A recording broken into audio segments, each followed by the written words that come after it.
नमस्कार शिक्षक मित्रांनो, विद्यार्थी मित्रांनो. आज आपण मराठी या विषयामधील व्याकरणातील संधी हा जो प्रकार आहे थोडा टफ प्रकार असतो, परंतु 2 व्हिडिओमधून आपण चांगल्या प्रकारे संधी समजून घेणार आहोत, जेणेकरून संधीवरचा आपला मार्क जाऊ नये. सर्वांनी लक्ष देऊन या ठिकाणी हे जे काही आपली PYQ आहे ती सोडवायची आहे. आशा करतो की तुम्हाला ती चांगल्या प्रकारे समजेल. पहिला प्रश्न आहे, संधी म्हणजे काय? तर या ठिकाणी बघा, संधी या शब्दाचा अर्थ जोडणे किंवा सांधणे असा होतो, ज्यामध्ये 2 वर्ण असतात. म्हणजे शब्दाचा विग्रह जेव्हा आपण करतो तेव्हा त्या ठिकाणी 2 वर्ग एकत्र येतात, म्हणून शब्दांना जोडणे किंवा सांधणे यासाठी जो पर्याय आलेला आहे, पर्याय क्रमांक B, सांधणे किंवा जोडणे, हे या प्रश्नाचं योग्य उत्तर आहे. त्यानंतर प्रश्न क्रमांक 2, स्वरसंधी म्हणजे काय? तर स्वरसंधी म्हणजे त्यामध्ये जे 2 आपण विग्रह करतो आणि विग्रह केल्यानंतर अधिकच्या रूपात जेव्हा आपण ते शब्द लिहित असतो तेव्हा पहिल्या शब्दाचं शेवटचं जे अक्षर आहे त्यामध्ये कोणतं स्वर आलेलं आहे का व्यंजन आलेलं आहे, आणि दुसऱ्या शब्दाचा जो सुरुवात असतो त्यामध्ये स्वर आहे की व्यंजन आहे ते आपल्याला बघायचं असतं. तर दोन्ही शब्दामध्ये जर त्या ठिकाणी 2 स्वर एकामागे एक आले असतील तर त्या ठिकाणी ती स्वरसंधी होते. म्हणून या ठिकाणी स्वरसंधी म्हणजे काय? तर एकापुढे एक 2 स्वर येणे हे या प्रश्नाचं योग्य उत्तर आहे. पर्याय क्रमांक C, एकापुढे एक 2 स्वर येणे म्हणजे स्वरसंधी होय. त्यानंतर प्रश्न क्रमांक 3, सूर्योदय या शब्दाचा विग्रह आपल्याला करायचा आहे. 4 पर्याय आपल्यापुढे दिलेले बघा. सूर्योदय या शब्दाचा विग्रह करा असा प्रश्न आहे. तर या ठिकाणी 4 पर्याय आपल्याला दिलेले आहेत. सूर अधिक उदय, सूर्या अधिक उदय, सूर्य अधिक उदय आणि सूर्यो अधिक दय. तर या ठिकाणी पर्याय क्रमांक C, सूर्य अधिक उदय, हे या प्रश्नाचं योग्य उत्तर आहे. कारण सूर्य यामधला हे स्वर येतो आणि उदयमधला उ, अशा प्रकारे अ आणि उ जेव्हा एकत्र येतो तर त्याचा ओ बनतो. अशा प्रकारे सूर्योदय तयार होतो. हे गुणसंधीचं उदाहरण आहे. म्हणून पर्याय क्रमांक C हे या प्रश्नाचं योग्य उत्तर आहे. त्यानंतर प्रश्न क्रमांक 3 बघूया. विद्यार्थी ही कोणत्या प्रकारची संधी आहे? आता या ठिकाणी आपल्याला संधी ओळखायची आहे. तर विद्यार्थी शब्दाची आपण जर फोड केली तर विद्या अधिक अर्थी, मग विद्या या शब्दातला आ आणि अर्थीमधला आ अधिक हे याचा आ तयार होतो. म्हणजे एकाच जातीचे 2 वर्ण एकत्र येतात, म्हणजे ही सजातीय स्वरसंधी आहे. पर्याय क्रमांक D, सजातीय स्वरसंधी, हे या प्रश्नाचं योग्य उत्तर आहे. त्यानंतर प्रश्न क्रमांक 3, सज्जन या शब्दाचा योग्य विग्रह करायचा आहे. तर बघा, या ठिकाणी एक लक्षात ठेवायचं आहे, जेव्हा आपण शब्दाची फोड करतो तेव्हा जर त आला असेल, त व्यंजन आला असेल आणि त्याच्यापुढे जर ज आला असेल तर त्या तचं जे आहे तचा ज होतो आणि तो पुढच्या शब्दामध्ये तो मिसळला जातो. म्हणून सत अधिक जन, पर्याय क्रमांक C, सतजन. तर तचा या ठिकाणी काय होतो, तच्या पुढं ज आल्यामुळं तचं ज मध्ये रूपांतर होतो आणि सज्जन हा शब्द तयार होतो. म्हणून पर्याय क्रमांक C, सत अधिक जन, हे या प्रश्नाचं योग्य उत्तर आहे. पुढचा प्रश्न बघूया आपण. प्रश्न क्रमांक 6, खालीलपैकी वृद्धादेश संधीचं उदाहरण कोणतं आहे असं या ठिकाणी म्हटलेलं आहे. तर या ठिकाणी आपण 4 पर्याय बघूया. पहिला आहे गायन, एक एक, महेश आणि इत्यादी. आता याच्यामधला जर बघितलं आपण तर आपल्याला या ठिकाणी वृद्धादेश संधी जी असते तेव्हा 2 स्वर एकत्र येऊन ऐ किंवा ओ जर होत असेल तर त्याला वृद्धादेश संधी असं म्हणतात. मग यामध्ये पर्याय क्रमांक B, एकैक, हा जो आहे एक अधिक एक, हे 2 शब्द जे आहेत, हे 2 शब्द या ठिकाणी एक शब्दाचं जर आपण विग्रह केला तर एक अधिक एक असं होतं. आणि एक अधिक एक यामध्ये पहिल्या शब्दातला जो स्वर आहे अस्वर आणि दुसऱ्या एक मधला जो सुरुवातीचा ए, अशा प्रकारे अ अधिक ए यांच्या एकत्र येण्याने आई तयार होतो. आणि मी तुम्हाला सांगितलं की आई आणि औ जर तयार होत असेल तर ते वृद्धादेश संधीचं उदाहरण असतं. म्हणून पर्याय क्रमांक B हे या प्रश्नाचं योग्य उत्तर होणार आहे. पुढचा प्रश्न बघूया आपण. प्रश्न क्रमांक 7, मनः अधिक राज्य ही विसर्ग संधी आहे. आता मग या ठिकाणी मन अधिक राज्य या विसर्गाची संधी काय होईल? आता आपण प्रकार ओळखला, पण ती संधी काय होईल म्हणजे मनः अधिक राज्य याचा कोणता योग्य शब्द तयार होईल?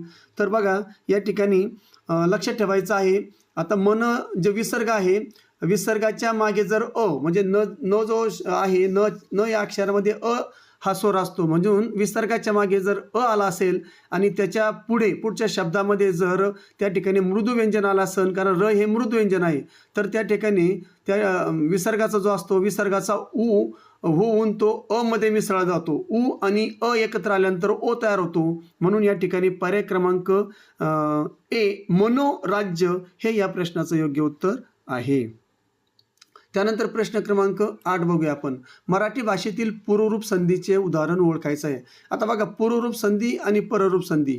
पूर्वरूप संधीमध्ये पहिलं पद कायम राहतं आणि पररूप संधीमध्ये दुसरं पद कायम राहतं. मग या ठिकाणी आपल्याला बघायचं आहे कोणत्या शब्दामध्ये, तर पहिला जो पर्याय बघा, खिडकीत.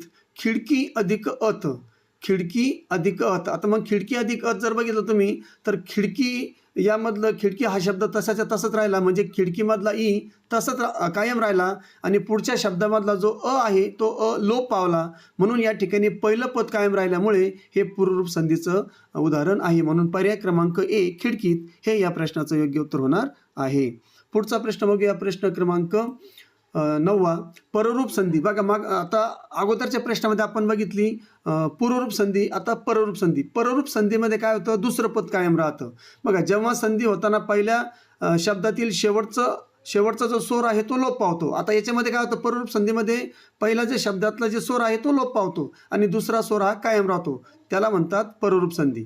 तर मग या ठिकाणी पररूप संधी म्हणजे काय, पर्याय क्रमांक सी दुसरा स्वर कायम राहणे हे या प्रश्नाचे योग्य उत्तर आहे, पर्याय क्रमांक सी. त्यानंतर पुढचा प्रश्न बघूया, प्रश्न क्रमांक 10 दिगंबर हा शब्द कोणत्या संधीचं उदाहरण आहे. आता बघा, दिगंबर या शब्दाची आपण पहिला फोड करूया. दिक अधिक अंबर. दिक अधिक अंबर. आता दिक जो आहे क हा या ठिकाणी व्यंजन आहे, म्हणजेच काय, त्याचा पाय मोडलेला आहे, हळंत आहे त्याला, दिक. मग दिक म्हणजे या ठिकाणी व्यंजन आलं आणि पुढं काय आला, स्वर आला. मग स्वर अधिक व्यंजन अधिक स्वर जर एकत्र असेल तर ते या ठिकाणी व्यंजन संधी आहे. आता ती कोणती व्यंजन संधी आहे, तृतीय व्यंजन संधी का आहे, तर आपण बघा या ठिकाणी तृतीय व्यंजन संधी आहे. तर या ठिकाणी त्याचं काय कारण आहे, क या कठोर व्यंजनापुढे स्वर आल्यामुळे क च्या जागी त्याच्याच वर्गातील तिसरं व्यंजन म्हणजे ग आलेलं आहे. म्हणून या ठिकाणी हे तिसरं व्यंजन आल्यामुळे त्या ठिकाणी तृतीय ती व्यंजन संधी आहे. म्हणून पर्याय क्रमांक डी तृतीय व्यंजन संधी हे या प्रश्नाचं योग्य उत्तर होणार आहे. पुढचा प्रश्न बघूया आपण, प्रश्न क्रमांक 11 यनादेश संधीनुसार ई बद्दल कोणता वर्ण येतो. तर या ठिकाणी लक्षात ठेवायचं, यनादेश नियमानुसार ई आणि ई यांच्याबद्दल य आणि उ अधिक उ यांच्याबद्दल ओ तयार होतो. लक्षात ठेवायचं, ई आणि ई जर आलं तर त्याचा य होतो आणि उ आणि उ म्हणजे छोटा उ किंवा मोठा उ जर हे एकत्र आले तर त्या ठिकाणी त्याचा ओ तयार होतो आणि रू जर आला तर त्या ठिकाणी रू बद्दल र होतो. अशा प्रकारे हे यनादेश संधीचा नियम आहे. म्हणून या ठिकाणी पर्याय क्रमांक आपल्याला काय विचारलेला आहे, यनादेश संधीनुसार ई आणि ई बद्दल कोणता वर्ण येतो, तर य वर्ण येतो. म्हणून पर्याय क्रमांक डी य हे या प्रश्नाचं योग्य उत्तर होणार आहे. पुढचा प्रश्न बघूया आपण, प्रश्न क्रमांक 12 वांग निश्चय या शब्दाचा योग्य विग्रह शोधा. तर या ठिकाणी वाक निश्चय, त्याच्यानंतर वांड निश्चय म्हणजे नच आहे बघा, त्याच्यानंतर सी वान निश्चय आणि शेवटचा वाच निश्चय. तर सगळ्यात वरचा जो पर्याय जो आहे वाक निश्चय, आता या ठिकाणी प्रिंट मिस्टेक आहे, ते क जे आहे ते कचं पाय त्या ठिकाणी तोडलेला पाहिजे. म्हणून या ठिकाणी आपण लक्षात घ्यायचं, पर्याय क्रमांक ए हे या प्रश्नाचं योग्य उत्तर होणार आहे. आता त्याचं कारण काय, तर क च्या पुढे अनुनासिक न आल्यामुळे क बद्दल त्याच वर्गातील न म्हणजे शेवटचं जे पंचवर्ण असतं ते त्या ठिकाणी येतं. म्हणून वाक निश्चय हे या प्रश्नाचं योग्य उत्तर आहे. पुढचा प्रश्न बघूया, आपल्याला संधी करायची आहे. आता संधी करा नि अधिक चल. आता विसर्ग संधी आहे की नाही. मग आता या ठिकाणी लक्षात ठेवायचं, जेव्हा विसर्ग संधी येते आणि विसर्गाच्या पुढे जर च आलं किंवा छ आलं तर त्या ठिकाणी त्या विसर्गाचा रे शहामृगाचा तयार होतो. म्हणून निश्चल पहिलाच पर्याय निश्चल हे जे आहे हे या प्रश्नाचं योग्य उत्तर होणार आहे. त्याच्यानंतर प्रश्न क्रमांक 14 बघूया आपण, गणेश या शब्दातील स्वरसंधीचा प्रकार ओळखा. आपण जाणतो की स्वरसंधीमध्ये एकूण 5 प्रकार आहेत. तर या ठिकाणी गणेश मग या शब्दातील स्वरसंधीचा कोणता प्रकार आहे ते आपल्याला बघायचं आहे. तर या ठिकाणी लक्षात ठेवायचं आहे, गण अधिक ईश. गणेश या शब्दाची फोड कशी होते? गण अधिक ईश. मग आता गण मधला अ आणि ईश मधला ई. आता अ आणि ई यांच्या एकत्र येण्यापुढे ए तयार होतो, यालाच गुणसंधी असं म्हणतात. आता ए तयार झाला म्हणजे एक मात्रा तयार झाला, म्हणून गणेश शब्द तयार झाला. म्हणून पर्याय क्रमांक ए गुणसंधी हे या प्रश्नाचं योग्य उत्तर होणार आहे. त्यानंतर प्रश्न क्रमांक 15 बघूया आपण. विपकाल या शब्दाची संधी ओळखण्यासाठी कोणता नियम लागू होतो? तर या ठिकाणी लक्षात ठेवायचे. आता या शब्दाची आपण फोड करूया. विपकाल म्हणजे विपद अधिक काल, याचा शब्द तयार होतो विपत्काल. तर द मृदू पुढे क कठोर व्यंजन आल्याने द च्या जागी त्याच वर्गातील पहिलं व्यंजन त येतं, म्हणून त्या ठिकाणी विपत्काल शब्द तयार होतो. हे जे आहे, आता या ठिकाणी पहिल्या शब्दाच्या शेवटी द आलेला आहे बघा, द हळंत असतो, त्यामुळे या ठिकाणी ही व्यंजन संधी आहे. आणि ही व्यंजन संधी आता त्यातली पहिलीच आहे, कारण का द च्या पुढे कठोर व्यंजन आल्याने द च्या जागी त्याच वर्गातील पहिलं अक्षर येतं. त हे त्या वर्गातील पहिलं अक्षर असल्यामुळे ही प्रथम व्यंजन संधी आहे. म्हणून पर्याय क्रमांक डी प्रथम व्यंजन संधी हे या प्रश्नाचं योग्य उत्तर आहे. प्रश्न क्रमांक 16 बघूया. गवीश्वर या शब्दाचा विग्रह आपल्याला करायचा आहे. आता पहिल्या सगळ्यात अगोदर आपण काय करूया बघूया. आता आपल्याला पर्याय कोणते दिले? गा ईश्वर, गो ईश्वर, गवी ईश्वर, गवे ईश्वर. तर या ठिकाणी पर्याय क्रमांक 2 बघा, गो ईश्वर. आता या ठिकाणी गो ईश्वर हे आपलं फोडलं तर गो मधला ओ आणि ई मधला मोठा ई, अशा प्रकारे ओ आणि ई यांच्या एकत्र येण्याने ओ स्वराची संधी तयार होते आणि त्या ओ बद्दल या ठिकाणी अ तयार होतो. म्हणून गो अधिक ईश्वरचा गवीश्वर, कारण अ तयार होतो, कारण ओ आणि ई यांच्या एकत्र येण्याने ओचा अ मध्ये रूपांतर होतं, म्हणून या ठिकाणी अव. मग आता आव जर आपण तयार होतो तर मग आव कसं होईल? मग गवीश्वर. म्हणून या ठिकाणी गो अधिक ईश्वर हे जे बी पर्याय आहे हा या प्रश्नाचं योग्य उत्तर आहे. त्यानंतर प्रश्न क्रमांक 17 बघा. दुष्काळ या शब्दाचा संधी प्रकार कोणता? बघा, दुष्काळ शब्द तयार होताना त्याची फोड अगोदर करता आली पाहिजे आपल्याला. दु अधिक काळ, विसर्गामध्ये विसर्ग चिन्ह अधिक काळ, दुकाळ. आता दुकाळ जो आहे या ठिकाणी जेव्हा विसर्गाच्या पुढे एखादा ई किंवा उ जर येत असेल, बघा या ठिकाणी काय होतंय, आता विसर्ग जो आहे विसर्गाच्या मागे जर बघितलं तुम्ही दुकाळ, आता दु म्हणजे उ आला आहे की नाही, आणि उ किंवा ई या दोघांपैकी जर एखादा स्वर येत असेल पहिल्या शब्दामध्ये आणि पुढे त्याच्या पुढे जर क ख प फ यापैकी एखादा अक्षर आला असेल तर त्या ठिकाणी त्याचा षटकोनाचा श तयार होतो आणि तो षटकोनाचा श पुढच्या शब्दामध्ये मिसळला जातो. अशा प्रकारे दुष्काळ शब्द तयार होतो. म्हणून या ठिकाणी हे जे आहे विसर्ग संधीचं हे उदाहरण आहे, पर्याय क्रमांक डी. त्यानंतर प्रश्न 18 बघूया आपण. उल्हास या शब्दाचा विग्रह शोधा. आता या ठिकाणी उल्हास, आता पर्याय बघा आपल्याला उतलास, उदलास, उतहास आणि उल्हास. तर या ठिकाणी पाय मोडलेला शब्द कुठंच दिसत नाही आपल्याला, कारण हे व्यंजन संधी आहे. मग जिथं पाय मोडलेला नाही, बी आणि डी निघून गेलं, मग या ठिकाणी 2 शब्द उरले, उतलास आणि उतहास. तर या ठिकाणी पर्याय क्रमांक ए उतलास हे या प्रश्नाचं योग्य उत्तर होणार आहे, कारण तचा नियम लागू होतो. या ठिकाणी तच्या पुढं ल आल्यास तचा ल होतो, म्हणून उतलास म्हणजेच उल्हास हे या प्रश्नाचं योग्य उत्तर आहे, पर्याय क्रमांक ए. त्यानंतर प्रश्न 19 बघा.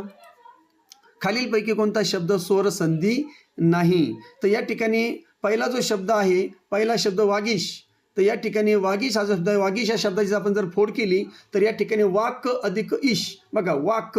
आता क जे आलेलं आहे ते या ठिकाणी व्यंजन आलेलं आहे, म्हणून या ठिकाणी पहिल्याच अक्षराचं शेवटचं अक्षर क आल्यामुळे पहिल्या शब्दातलं शेवटचं जे अक्षर आहे क आलं याचा अर्थ ते स्वर नाही, ते व्यंजन आहे आणि पुढं स्वर आहे, म्हणून स्वर अधिक व्यंजन अधिक स्वर याला आपण व्यंजन संधी म्हणतो. म्हणून पहिला जो पर्याय आहे वागीश हे या प्रश्नाचं योग्य उत्तर आहे, कारण ती स्वर संधी नाही. खालचे तीनही जे आहे ते स्वर संधीचे उदाहरणं आहेत, म्हणून पर्याय क्रमांक ए वागीश हे या प्रश्नाचं योग्य उत्तर आहे.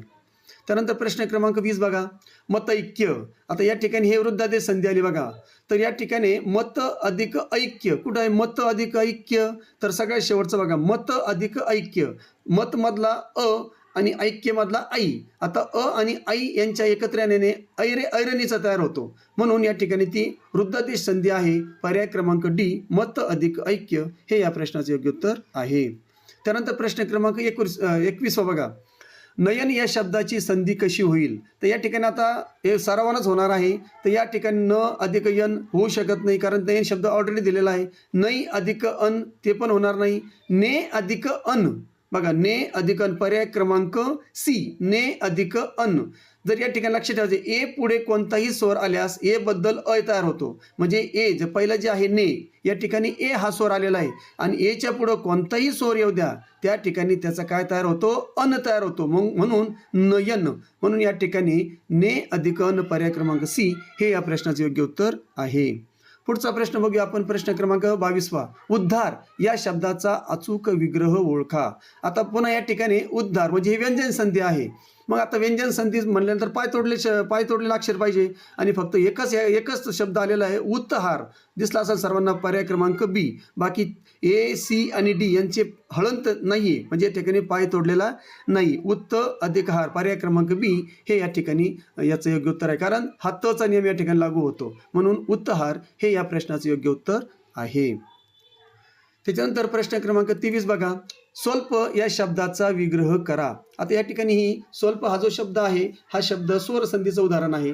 तर या ठिकाणी सु अधिक अल्प, सु अधिक अल्प हे यानादी संधीचं उदाहरण आहे. उ पुढे म्हणजे पहिल्याच्यातला उ, सुचं जे स्वर आहे तो उ आहे आणि उच्या पुढे अ आलेला आहे. म्हणून या ठिकाणी उच्या पुढे विजातीय स्वर, कारण सजातीय स्वर नाही येतो, विजातीय स्वर आहे.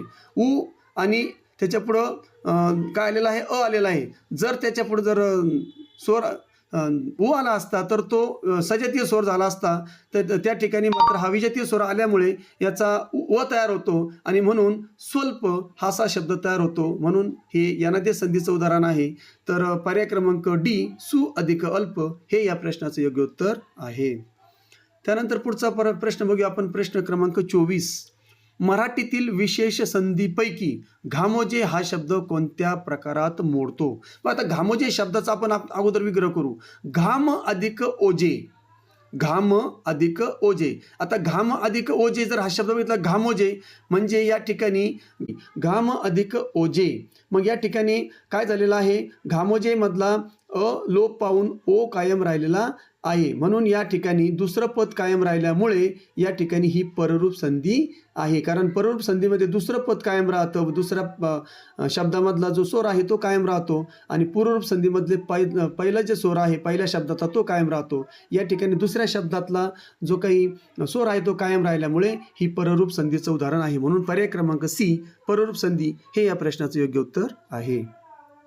पुढचा प्रश्न बघूया आपण, प्रश्न क्रमांक 25. चिन्मय या शब्दाचा विग्रह शोधा. आता चिन्मय, तर या ठिकाणी हे जे आहे चिन्मय, तर सगळ्यात खालचं बघा चित्तमय. तर या ठिकाणी चित्तमय हे या प्रश्नाचं योग्य उत्तर आहे. आता ते योग्य उत्तर काय आहे बघा. तर चित्तमय, त्या चित्तमधला जो त आहे हे या ठिकाणी काय आहे? या ठिकाणी शब्द प्रिंट मिस्टेक आहे, कारण तचं पाय तोडलेलं पाहिजे या ठिकाणी चित्तमय. तर या ठिकाणी आपण असं समजू की ते पाय तोडलेलं आहे. तर चित्तमधला जो त आहे, तच्या पुढं या ठिकाणी अनुनासिक आलेला आहे म. मग जर अनुनासिक आले असेल तर त बद्दल त्याच वर्गातील अनुनासिक न येतं, कारण तच्या पुढं जर कोणते अनुनासिक आलं तर त्या ठिकाणी काय होतं? तर तच्या वर्गातला जो काही शेवटचा अक्षर आहे त, थ, द, द, न, पंचम म्हणजे पंचम अक्षर ते त्या ठिकाणी आल्यामुळे चिन्मय असा शब्द त्या ठिकाणी तयार होतो. म्हणून पर्याय क्रमांक डी, चित्तमय हे या प्रश्नाचं योग्य उत्तर आहे. पुढचा प्रश्न बघूया आपण, प्रश्न क्रमांक 26. विसर्ग संधीचं या ठिकाणी उदाहरण आहे. आता नि रस, तुम्हाला मगाशी मी सांगितलं होतं. आता नि म्हणजे या ठिकाणी विसर्ग जो आहे, विसर्गाच्या मागं काय आलेला आहे? या ठिकाणी ई आलेला आहे आणि पुढं कोणता आलेला आहे? मृदुवर्ण आलेला आहे र. तर या ठिकाणी जेव्हा अशा प्रकारे येतं लक्षात ठेवायचं, नि रस अशा एखादं उदाहरण जर आलं तर त्या ठिकाणी फक्त बेरजेचं चिन्ह निघून जातं आणि विसर्ग निघून जातो आणि वेलांटी जी आहे फक्त ती वेलांटी त्या ठिकाणी नीची वेलांटी किंवा त्याच्या ठिकाणी दुसरं कोणतंही अक्षर असेल तर त्याची वेलांटी फक्त बदलते, रस्वाच्या ऐवजी दीर्घ वेलांटी होते. तर या ठिकाणी निरस हा जो शब्द आहे पर्याय क्रमांक बी, निरस हे या प्रश्नाचं योग्य उत्तर होणार आहे. त्यानंतर प्रश्न 27 बघूया आपण. वन औषधी ही कोणत्या प्रकारची संधी आहे? आता वन औषधी या शब्दाची अगोदर फोड करावी लागेल आपल्याला. वन अधिक औषधी, बघा वन अधिक औषधी. मग वन मधला अ आणि औषधी मधला औ.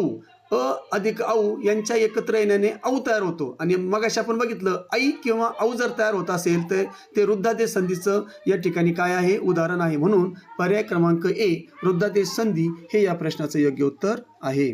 पुढचा प्रश्न बघूया आपण. प्रश्न 28वा. षट अधिक रिपू यांची संधी ओळखायची. आता आपल्याला या ठिकाणी षट अधिक रिपू, तर षड रिपू होईल का? नाही होणार. शनिक रिपू पर्याय क्रमांक बी पण होऊ शकत नाही. त्यानंतर पर्याय क्रमांक सी षट्रिपू होईल का? नाही होणार. तर सगळ्यात पर्याय शेवटचा पर्याय, कारण हे तृतीय व्यंजन संधीचं उदाहरण आहे. तर या ठिकाणी ट या कठोर व्यंजनापुढे बघा, ट या पहिल्या शब्दातला जो ट आहे, ट या कठोर व्यंजनापुढे मृदू व्यंजन र आल्याने ट बद्दल त्याच वर्गातील न शब्द आल्यामुळे षड्रिप, म्हणून पर्याय क्रमांक डी षड्रिपू हे या ठिकाणी याचं योग्य उत्तर होणार आहे. पुढे जाऊया आपण. प्रश्न क्रमांक 29. प्रत्येक या शब्दाचा विग्रह आपल्याला करायचा आहे. आता या ठिकाणी प्रत्येक या शब्दाचा विग्रह लक्षात ठेवायचा आहे.